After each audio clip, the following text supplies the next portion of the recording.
Ladies and gentlemen, welcome back to the Sheep Get Sheared Podcast, Open Road Edition. I'm your host, Austin Creed. Oh, that's right, my friends. I'm still on the road, the open road in the middle of Utah. And my friends, it's hard for me on a long road trip to not get bored, as I'm sure you've gotten bored before on a long road trip. And I was sitting here in the car, looking at the open road, looking at the sights, looking at the different trees and hills and bushes and lights displays, all of that good stuff. And as I'm sitting here driving, I'm listening to a lot of political commentary because it's an election year.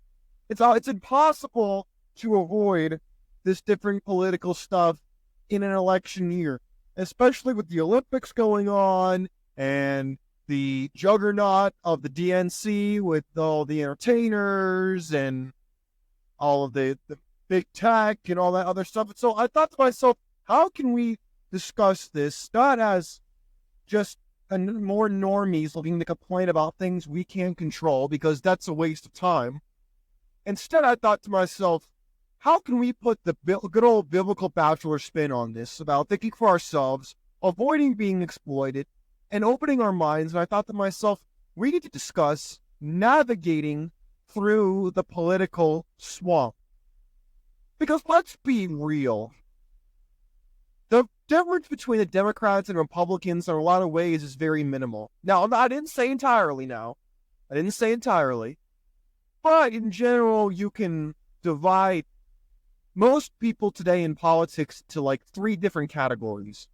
Category one is left-wingers who are usually more towards the communist/socialist side. Then you have libertarians who are pretty indifferent. They want to just be left alone. And then you have the more conservatives on the right wing who, of course, there are some people who are racist. There are some people who are very anti-immigration. Again, I'm not here to tell you immigration is always good, because it's not. In the same way that progress isn't always good because it's progress. However, I think it's important for us to understand the modern political structure. The two-party system we call a system, which is laughable when you think about how many different political parties and representation they have in England, for example, or in other countries that have just a wider range of political conversations, discussions, you name it. But my friends, it's very easy to get caught up in the trap of politics, getting drummed up to care about things you can't do a damn thing about, getting activated over things you couldn't change. And it's so dumb, in my opinion. Now, when it comes to political times, such as this, every 4 years especially, arguably every 2 years, depending on how activated you are in the political circus, make no mistake, the political system is a circus. Instead of a 3-ring circus like P.T. Barnum had, it's a 2-ring circus. Arguably a 1-ring circus. All you gotta do is look at who the big donors are to the Democrats and the Republicans, and you'll notice the list of people, the list of organizations, the lists of donors gets smaller and smaller and smaller until you realize, just look at Trump. I know I say the word Trump, immediately I'm going to get your attention. So when we look at Trump, for example, before he even entered politics, when I was still a teenager and Trump was largely still just a businessman, known for his show The Apprentice, known for just being that rich guy with cool hair and an attitude of I don't give a flying fuck. Funny enough, if you actually go back to like 2012, I think it was HBO or somebody did a roast of Donald Trump. You got guys like Snoop Dogg, you got guys like Seth MacFarlane, you got these guys who are pretty well-known entities going and talking about Trump and, obviously making fun of him, but all in good fun. You go fast forward to now, he's probably the most recognizable and most controversial person in America. But back to his business days, he donated, in his own words, He donated to Hillary Clinton. He donated to Nancy Pelosi. He donated to everybody. Why? Because that's good business. It's good business to not play politics unless your business is politics. And so when we understand that a lot of the political circus is driven by the ringmasters, which are the people who own pretty much everything that you read, everything that you hear, everything that you see, once you realize that, they start to make a little more sense.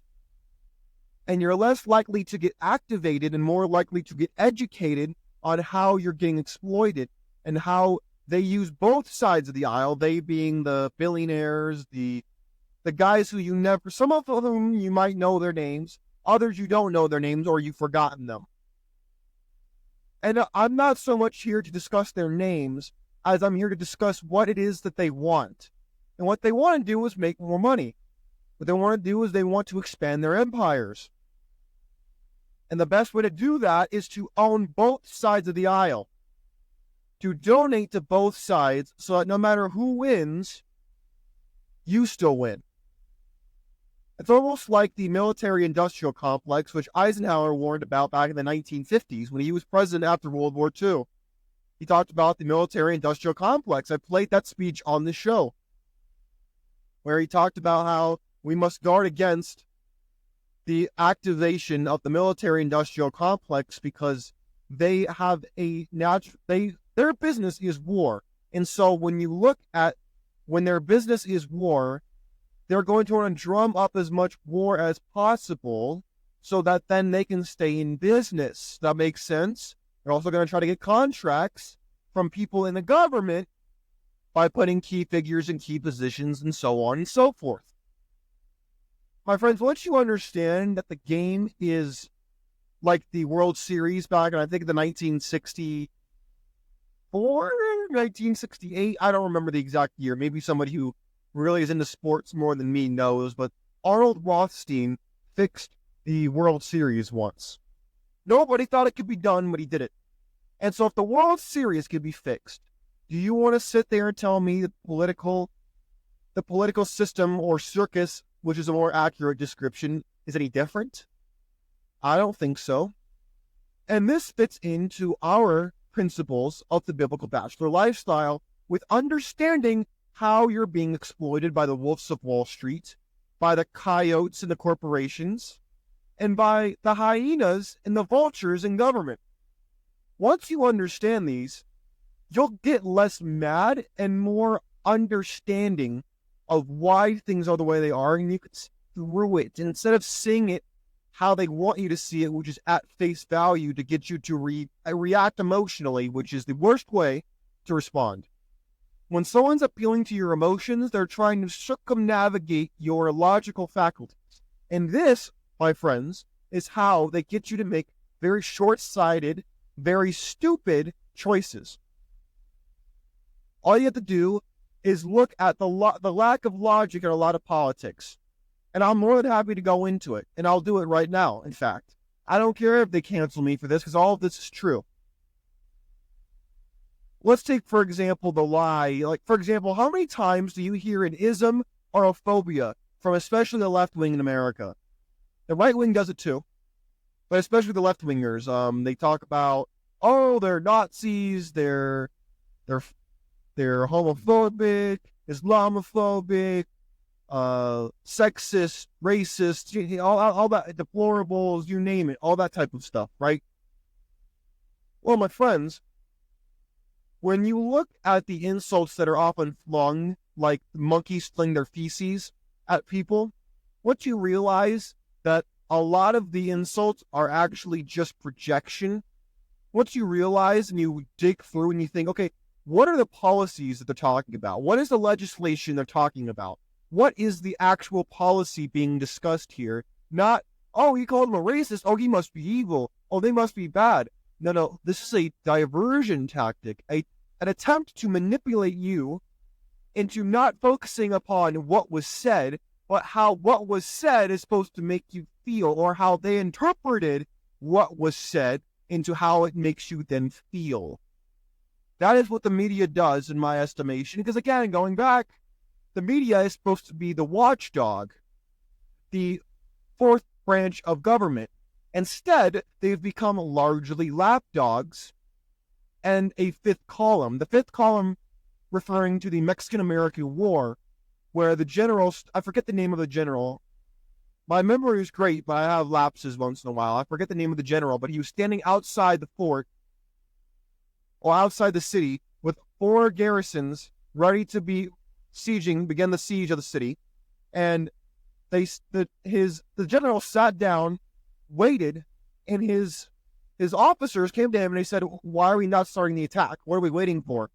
And then the general pointed up at the city on the hill, and it was already on fire. The fifth column was the one inside the city gates, and it was Cicero, a 4th century Roman historian, who discussed the idea of the enemy within. The enemy within, meaning the people who speak the language, they understand, their ideas are talked about in the halls of government. They are not foreigners. They speak in ways and dialects familiar to their victims and everything. And what happens, my friends, is before you know it, you've been cheated out of your birthright.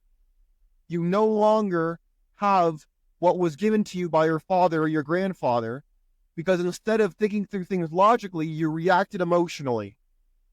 And my friends, this is exactly what has led to the situations we find ourselves in to this very day.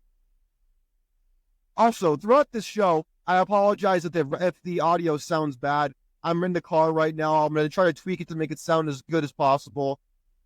Trust me, if this is your first time tuning into the show, my audio is usually a lot better than it is right now because I'm traveling and whatnot. But my friends, this is how we navigate the political swamp. It's all too easy to get caught up in the garbage and the sewage that saturates the political landscape.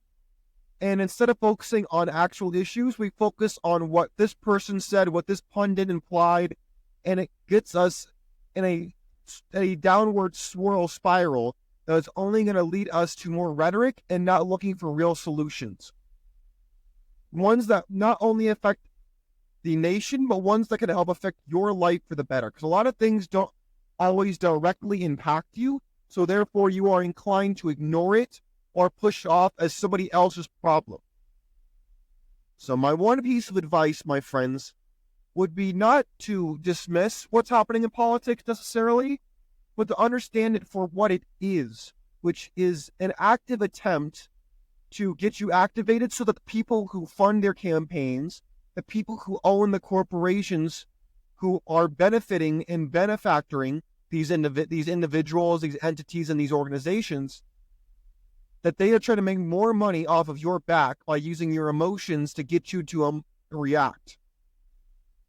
I know a lot of you, or at least some of you, have told me that you're not really that politically interested anymore, which is good. But I think it's important for us to know what we are willing to negotiate on and what we're not willing to, and understand that politicians are largely paid liars. They're showmen. In a lot of ways, they're better entertainers in Hollywood because they get you to buy into a fantasy that's not actually real or that they have no intention of actually bringing about. My friends, let me know how you've navigated elections in the past and how you plan to navigate the one now, because right now, there's a lot of speculation and a lot of funny business happening already. And I don't always make it a point to discuss politics on the show because there's so much more to life than politics. But when we're living in an election year in a very politically turmoiled nation, it's very hard to not address it as we're looking at the overall big picture and a holistic lifestyle. My friends, let me know what you think. Let me know how you navigated the past and how you plan to navigate not only this election, but the one after. Where are you aligned politically and what led you there? All of these are very important questions that I look forward to hearing you answer, because I want everybody to sound off on this. Even if you vehemently disagree with me, or you think you will, I'm not gonna tell you you're an idiot if we disagree. Now, if you're an idiot, I'll call you an idiot, but you're probably not. You're probably just misguided, or you fundamentally are just an idealist, which everybody's been at that point. But it's understanding that you are an idealist and then trying to find a way towards being more of a cynical realist that will lead you to having a more balanced mindset and not just see things the way you want to see them, but you see them for how more they truly are from a lot of different perspectives, especially ones you don't like. That's why I sometimes quote Karl Marx on the show. Why? Not because I agree with him. In fact, I vehemently disagree with almost everything he's ever said. But does that mean then that I'm not going to pick up little nuggets of things here and there that I think are worth discussing? Of course not. My friends, let me know what you have to say. I hope you answer the question asked. And again, this is a conversation. This isn't just a lecture from me. I hope that you understand that and that you're willing to pitch in and that you know your voice matters to me. My friends, until next time, take care of yourselves. I might do more of these when the inspiration hits because I have many hours on the road still ahead of me. But take care of yourselves. I look forward to hearing more from you about this and many other topics. Take care. I'm out. Peace.